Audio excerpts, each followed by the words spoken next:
ये है राज शरण, जिनकी उम्र 24 साल थी और इनकी 25 अक्टूबर 2022 को केरला के एक हॉस्पिटल में डेथ हो गई थी।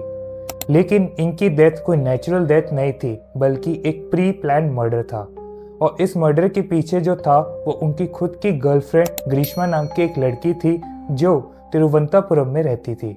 तो आखिर ग्रीष्मा ने ऐसा क्यों किया, तो चलिए जानते हैं शॉर्ट वीडियो में। ये बात है 2021 की। शरण, जो एक फाइनल ईयर मेडिकल स्टूडेंट था, गरिश्मा नाम की एक लड़की से मिलता है जो अपनी लिटरेचर की पढ़ाई पूरी कर रही थी।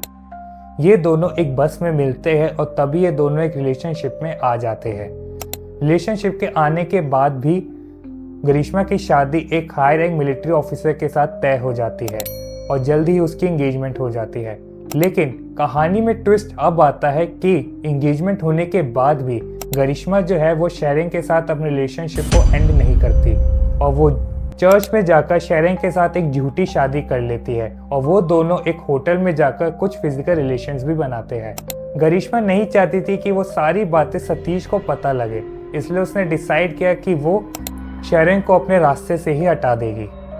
14 अक्टूबर 2022 ये वो दिन था जो शायद शेरिंग के लिए आखिरी रात थी।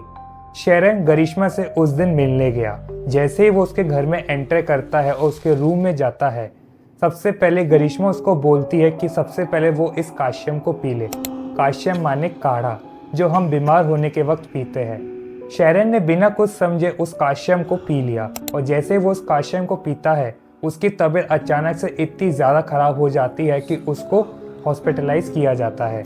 जब हॉस्पिटल में डॉक्टर उसको चेक कर रहे होते हैं तो वो बिल्कुल शॉक रह जाते हैं, क्योंकि उसकी बॉडी में एक पैराक्विट नाम का पॉइजन फैल चुका था और वो पॉइजन उसको और कहीं से नहीं, काश्यम से मिला था, जो गरिश्मा ने उसको ऑफर किया था। जब पुलिस इस केस को इन्वेस्टिगेट कर रही थी और गरिश्मा को कस्टडी में लिया गया, तो गरिश्मा ने अपना जुर्म कबूल किया।